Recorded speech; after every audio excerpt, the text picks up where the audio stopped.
Hello everyone, welcome to Knowledge Gram. This is Mahak Swami. आज हम बात करेंगे ज्योग्राफी ऑप्शनल के बारे में। ज्योग्राफी ऑप्शनल जो कि सबसे फेवरेट ऑप्शनल है यूपीएससी एस्पिरेंट्स का। ज्योग्राफी ऑप्शनल का सिलेबस, उसके contents, we are going to talk about everything for 2021 CSC का मतलब सिविल सर्विसेज एग्जामिनेशन, जिसे हम कॉमनली आईएएस एंड ये आईपीएस ये वाले सर्विसेज बोलते हैं। सो ज्योग्राफी ऑप्शनल हम क्यों डिस्कस कर रहे हैं? बेसिकली टू पर्पसेज हैं यहाँ पे। पहला, जिनके पास ज्योग्राफी ऑप्शनल है या ज्योग्राफी ऑप्शनल लेने का सोच रहे हैं, so this video will be of a great help to them, बहुत हेल्पफुल रहेगा।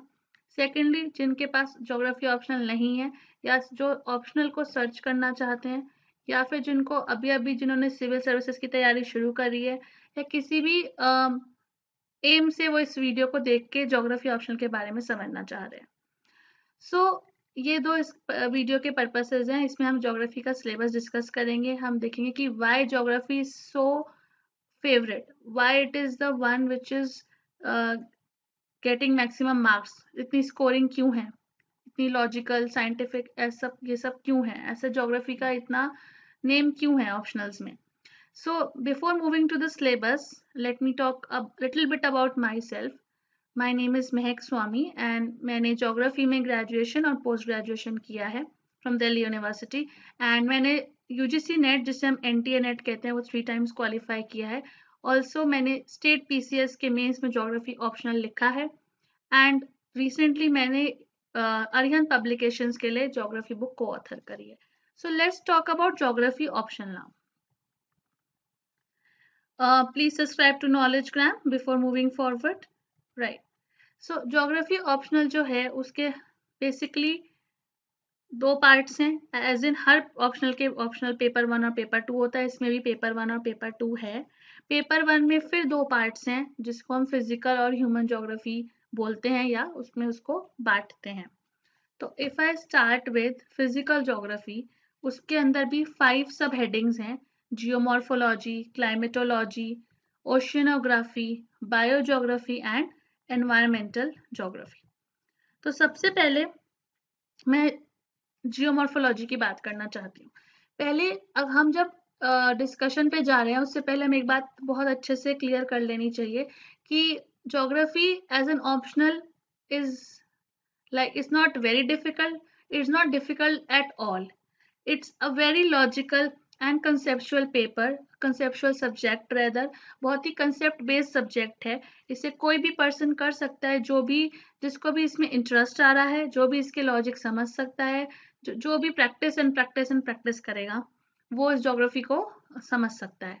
तो उस किसी भी सब्जेक्ट को समझने से पहले उसके सिलेबस को गो थ्रू करना बहुत इंपॉर्टेंट है। ये जानना कि उसमें क्या है, वो कैसे होगा, उसमें आप उसके नोट्स कैसे बनाएंगे, ठीक है, उसकी कौन सी बुक्स होंगी। तो उसके लिए पहले हम सबसे पहले क्या करेंगे, उसका सिलेबस डिस्कस करेंगे और उसको लर्न करेंगे। सिलेबस को रिमेंबर करना बहुत इंपॉर्टेंट है। जियोमॉर्फोलॉजी में हम बात करते हैं कैसे अर्थ का इवोल्यूशन हुआ, प्लैनेट में जो जो चीज हम देखते हैं, माउंटेन्स हैं, रिवर्स हैं, प्लेन्स हैं, डेजर्ट एरिया हैं, कैसे वो बने, the formation of these things हम सब जियोमॉर्फोलॉजी में डील करते हैं। जो भी हम न्यूज में सुनते हैं, देखते हैं, अर्थक्वेक्स आ रहे हैं, लैंडस्लाइड्स हो रही है, सुनामी आई थी मई 2004 में, ठीक है, कोई भी ऐसी चीजें जो अर्थ के मूवमेंट से या आपको विजिबली दिख रही हैं, वो सब जियोमॉर्फोलॉजी का पार्ट होती हैं। तो इनके ऐसे हैवी टर्म्स सुन के हमको ऐसा नहीं है कि डरना है, हमें समझना है कि ये एक्चुअली प्रैक्टिकल वर्ल्ड से रिलेट हो रहे हैं। जैसे ये टॉपिक्स हम देख सकते हैं, यहाँ पे अर्थ की क्रस्ट की बात हो रही है, यहाँ पे अर्थ के इंटीरियर्स की बात हो रही है। हम बचपन से पढ़ते आ रहे हैं क्रस्ट, मेंटल एंड कोर क्या होता है, ठीक है, हमको पता चल गया एनसीईआरटी से कि क्रस्ट, मेंटल, कोर क्या होता है। तो ऑप्शनल में हम उसके डिटेल्स में जाएंगे, ऑप्शनल में हम उस चीज को स्पेसिफिक कर देंगे। कॉन्टिनेंटल ड्रिफ्ट हमें पता है कि हाँ थ्योरी होती है, वेजनर ने दी थी, हमें पता है 7 कॉन्टिनेंट्स हैं, कैसे बने हैं, ठीक है, हमें पता चल रहा है कॉन्टिनेंट्स बने हैं, बट कैसे बने, उनकी ड्रिफ्टिंग कैसे हुई, उनके बीच में जो स्पेसेस है वहां पे कौन सी सी है, अगर है तो उसका प्रोसेस क्या था, कॉन्टिनेंट पहले कौन से थे, अब जो अफ्रीका है पहले उसका प्लेस क्या थी, अब उसकी प्लेस क्या है, इस तरीके से हम फिर एक्सोजेनेटिक एंडोजेनेटिक फोर्सेस पे जाएंगे।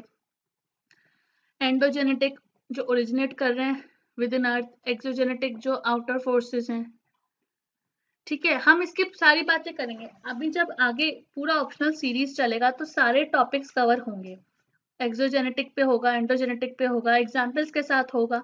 मेन बात यह है कि उन कोर्सेज पे, उन चैप्टर्स पे जाने से पहले हमें हर टॉपिक के बारे में पता होना चाहिए। हमें एटलीस्ट ऊपर से ऑन द सरफेस ये पता है कि हाँ मैं इसके बारे में I am going to study, right. अगर हम recent views on mountain building की बात करेंगे तो माउंटेन्स हम देखते हैं सारे दुनिया में है। हिमालयाज हमारे हैं, एंडीज हैं अमेरिकाज में, ठीक है, हमारे पास एल्प्स हैं यूरोप में, ठीक है, वी हैव माउंटेन्स। इनकी बिल्डिंग कैसे हुई, ये जो हमें आज दिखते हैं क्या ये ऐसे ही थे, ये कैसे आए, इनकी थ्योरीज क्या हैं। इस तरीके से ये सब जियोमॉर्फोलॉजी डील करती है, ठीक है। इसी तरीके से हम देख रहे हैं कि हमने क्या किया, हमने फिर अर्थक्वेक, सुनामी ली, स्लोप डेवलपमेंट लिया, फिर हमने साइकिल्स ली, ठीक है। कभी कभी हम इरोजन साइकिल्स की बात करते हैं, इरोजन सर्फेसेस की बात करते हैं। जर्नल स्टडीज में हम बहुत पढ़ते हैं कि एक रिवर ने अपना कोर्स चेंज कर दिया तो वहां उस जगह पे फ्लड आ गया, तो वो फिर एक पॉलिटिकल इशू भी बन जाता है, वो एक करंट अवेयरनेस का इशू बन जाता है। बट अगर हम देखें तो उसका ओरिजिन कहाँ हुआ, उसका ओरिजिन ज्योग्राफी में हुआ था, उसका ओरिजिन जियोमॉर्फोलॉजी पे जाता है। That's why everything is interlinked and everything is static as well as dynamic. इसी तरीके से we move to volcanism, geohydrology, economic geology, फिर हमने एनवायरमेंट को, इकोनॉमी को भी जियोमॉर्फोलॉजी से जोड़ दिया। सो ऐसा नहीं है कि this is so much restricted. Actually जो इंसान ज्योग्राफी पढ़ता है, people who are studying the geography as an optional, they know a lot. They actually cover 70% of their GS too. So it is a hard fact, but it is a true fact. Moving on to climatology, we can see the subtopics like heat budget. We can talk about atmospheric stability, instability, planetary and local winds. We can talk about monsoon, jet streams. ये सब अगर हम overview से देखें तो ये सब यार हमने जर्नल स्टडीज में भी पढ़े थे। अगर हम देखें ये सब द हिंदू में कहीं ना कहीं मिल जाता है, क्योंकि हम बहुत ज्यादा ग्लोबल वार्मिंग की बात करते हैं, क्योंकि हम बहुत ज्यादा क्लाइमेट चेंज की बात करते ही रहते हैं। Because floods are so much recurring, floods आते ही रहते हैं, टेम्परेचर चेंज हो रहे हैं, हरिकेन्स आते हैं। बट अगेन उन सबका origin is coming from the subject known as geography, उसके अंदर ब्रांच क्लाइमेटोलॉजी। क्योंकि जब हम क्लाइमेटोलॉजी पढ़ेंगे तब हम पढ़ेंगे बेसिस से लेके, इसे कहते हैं ना A to Z of something, you are going to do about A to Z of climate. You are going to do about कैसे एक विंड अगर चल रही है एक जगह पे, beat a cold wind, beat a hot wind, जैसे लू चलती है फॉर एग्जाम्पल इंडिया में, लू इज है ना जो हमारी हॉट समर विंड होती है, सबको पता है, उसका ओरिजिन कैसे हुआ। ठीक है, हम ये पढ़ेंगे एटमोसफेयर स्टेबल कब होता है, एटमोसफेयर इनस्टेबल कब होता है। तो more or less geography as a subject is very interesting. Geography as a subject is a part of our everyday life. Geography as a subject deals with everything, not just geography but all the surroundings. Cyclones everybody knows. Also if you talk about climatology we can see कि कैसे planning, जैसे भी कोई इंसान अगर एक engineer है, वो ज्योग्राफी लेके पढ़ रहा है, ठीक है, इस सब्जेक्ट के लिए, तो उसे पता है कि वो इंजीनियर है, वो चीजें बनाता है, तो कैसे एक अर्बन क्लाइमेट वो उसको दिमाग में रख के वो चीजें प्लान करता है। अर्बनाइजेशन, सिटीज, ठीक है, इंजीनियर्स के कोर में होता है, वो ये सब क्लाइमेट और ज्योग्राफी के भी कोर में है। हर सब्जेक्ट के पर्सन को, हर फील्ड के पर्सन को ज्योग्राफी रिलेट कर जाएगा, और यही वजह है कि why so many people are choosing geography. Moving to oceanography, again मैंने जैसे बोला बहुत चीजें ओवरलैपिंग है, बट अगर हम कोर सब्जेक्ट की बात करें तो we have temperature, we have salinity, we have coral reefs, we have topographies. Topography मतलब जो बॉटम टोपोग्राफी है, जैसे हम लैंड की करते हैं, कौन सी चीज कहाँ पे है, how are mountains form, how are desert form. इसी तरीके से ओशियंस के बेस पे क्या है, ओशियंस के जमीन पे हम जाते हैं, जिसे हम कहते हैं सतह, उस पे क्या है। कोई भी हमें पता है कि ओशियंस क्या होती है, हमें पता है हाई प्रेशर क्या होता है, हमें पता है लो प्रेशर क्या होता है, हमें ये भी पता है सी लेवल चेंज जो ग्लोबल वार्मिंग में आजकल बहुत ज्यादा यूज टर्म है क्या होता है। बट अगर हम फिर से उसका ओरिजिन चाहें, एक नॉर्मल पर्सन भी चाहे कि ये सब चीजें हो रही है पर मुझे ये नहीं पता ये कैसे हो रही है, कहाँ से हो रही है, इनका ओरिजिन क्या था, तो वो वो वाला ऑप्शन आपको बहुत अच्छे से बताएगा। फॉर एग्जाम्पल, मुझे लिखना है कि सी लेवल चेंज है एक जनरल स्टडी का आंसर, कि सी लेवल चेंज है क्योंकि ग्लेशियर मेल्ट हो रहे हैं, सी लेवल बढ़ रहा है, तो आप बताओ कि फ्यूचर 2050 में सिटीज पर क्या इफेक्ट होगा। मैं जीएस का आंसर बहुत अच्छा लिख दूंगी। बट अगर मुझे ये पता हो साथ में, अगर एक ऑप्शनल वाला हो वही ज्योग्राफी का, और उसको ये पता हो साथ में कि यूस्टेटिक लेवल्स क्या होते हैं, उसको साथ में ये पता हो कि इक्यूमीन एंड नॉन इक्यूमीन रीजन क्या होता है, जो टिपिकल वर्ड उस सब्जेक्ट के हैं, तो obviously is that person is going to fetch more marks. So I'm not convincing you you have to opt geography only. I'm just telling you what are the perks of choosing a subject like this. Okay, then you're moving towards biogeography, which is again very interesting. And इसमें भी बहुत सारे overlapping हैं, environment से बहुत relation है इसका, sociology से भी कह सकते हैं इसका relation है। biogeography में जैसे पता चल रहा है biodiversity plus geography, बट जैसे इसके मेन है gene pool centres, distribution of plants and animals, वो बेसिकली ऑप्शनल के ही सब्जेक्ट्स हैं। सो ये ऐसे टॉपिक्स हैं कि इसमें अगर आप सिर्फ 2 मेन टॉपिक्स करके बाकी को सिर्फ ओवरलुक भी करोगे, ओवरव्यू, तो भी वो हो जाएगा।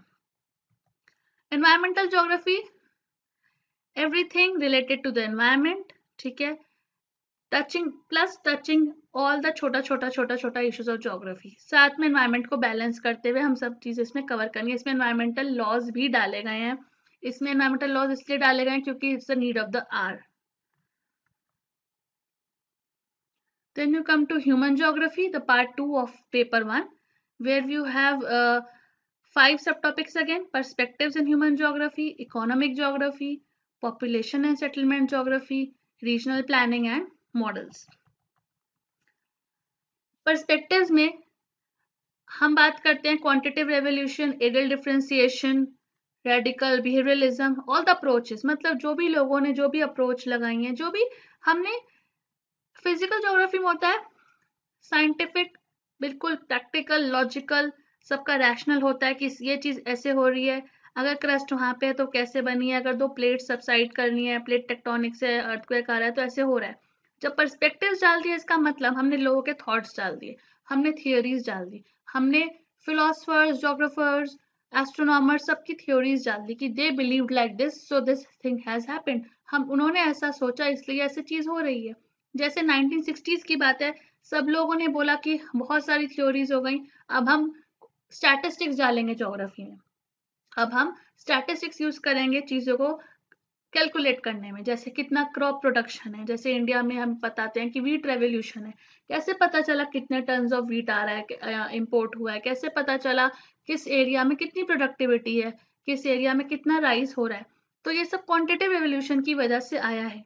तो ये सब पर्सपेक्टिव्स का पार्ट है। अब एचडीआई, इसमें जो है एचडीआई कोई भी पर्सन लिख सकता है, सोशियोलॉजी वाला भी लिख सकता है, पॉल साइंस वाला भी लिख सकता है, बट वही बात है कि एचडीआई कंट्रीज के हिसाब से जैसे जैसे वो डेवलप हुई, ये आपको ज्योग्राफी का एंगल बताएगा।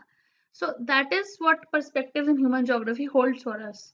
It also talks about religions and secularisation, which again mixes with other disciplines. So again, it's interdisciplinary. Economic geography, again, about the resources of the world, their distribution, the trade problems, food and nutrition, famine, food security. Economic geography is very much the economy and its core areas. Population बहुत ज्यादा major issue है आजकल, हर जगह ऐसे का major part है। Population settlement geography जो है, हमारा माइग्रेशन जो एक मेजर इशू है, माइग्रेशन एडिटोरियल का भी मेजर इशू रहता है, तो उसमें this will be like of a great help, बहुत हेल्पफुल रहेगा, जहाँ पे हम बात बताएंगे कि पॉपुलेशन कहाँ है, पॉपुलेशन कैसे ग्रो करती है, पॉपुलेशन का एक्सप्लोजन क्या होता है, पॉपुलेशन के लिए equality, equity and such thing, hierarchy of their settlements, where do they live, what are their issues, okay, what is rural, what is urban, and again ये जो सारे issues हैं, ये रोज हमें द हिंदू में दिखते ही रहते हैं, तो ये तो बहुत ही ज्यादा डायनेमिक टॉपिक हो जाता है। सो इसका बेस करना, if you do the definitions of it, you can connect to the dynamic way better than any other person. Talking about regional planning, again the planning after the LPG happened, liberalization, privatization and globalization in 1991, उसके बाद से planning, regional planning बहुत important हो गई है, क्योंकि हर reason को उसका ड्यू इंपॉर्टेंस मिलना चाहिए था। इट वाज रियलाइज्ड कि be it the central India, be it south India, be it north India, हर जगह रीजन की कोई इंपॉर्टेंस, कोई ना कोई फ्लॉज होते हैं और कोई ना कोई उसके पॉजिटिव पॉइंट्स होते हैं। तो पॉजिटिव्स को कैसे और पोटेंशियल को कैसे और इनहेंस करना है और कैसे नेगेटिव्स को कम से कम करना है, ठीक है। तो उसके लिए planning of that region is very important. So कौन से ग्रोथ सेंटर्स हैं, कौन से ग्रोथ पोल्स हैं, कैसे सस्टेनेबल डेवलपमेंट हो सकता है। जो सस्टेनेबल डेवलपमेंट टर्म है, फिर से आप कहोगे तो बहुत सुना हुआ है, सब कोई डिस्कस करते हैं, हर एक सस्टेनेबिलिटी की बात करता है, तो वो हम सब रीजन के साथ देखेंगे। And last of this session, also last of this human geography is models, theories and laws, where you talk about the Malthusian, Marxian, talk about von Thunen, Weber, all the models जो भी लोगों ने बोला कि अगर market में profit कैसे बढ़ता है, इसने बता दिया, ठीक है। कैपिटलिस्ट क्लास क्या होती है, लेबर क्लास क्या होती है, मार्क्स ने बता दिया। माल्थस ने बता दिया कि पॉपुलेशन कैसे कंट्रोल होती है, पॉपुलेशन किस पॉइंट तक जा सकती है। हार्टलैंड ड्रीमलैंड थ्योरीज आ गई। अब आजकल हम इंटरनेशनल बाउंड्रीज आईआर की बात करते हैं यूपीएससी में, वो यहाँ से आ गए। सारे लॉज आईआर के, फ्रंटियर्स, बाउंड्रीज के ज्योग्राफी बता दी। सो दैट्स वाई अगर हम इस पूरे पार्ट वन को, पेपर वन को हमने देखा है अब तक, इसका हमने पार्ट वन और पार्ट टू डिस्कस किया है, तो हम इसी उस पे आते हैं कंक्लूजन पे कि this subject is so much dynamic and this subject interlinks with each and every aspect of UPSC and every other subject of UPSC. So it will be very interesting. We'll go topic wise and we'll understand what is in geography. And इतना ऐसा कुछ ऐसा कुछ पहाड़ नहीं है subject जैसा उसको लोगों ने क्रिएट किया है, and it's actually a very lucid subject to study. So with this I end this video, and I hope to see you in my next lectures, which I'm going to, bring for the optional. So see you in the next video, and you please subscribe to Knowledge Gram on YouTube. And yeah, thank you so much.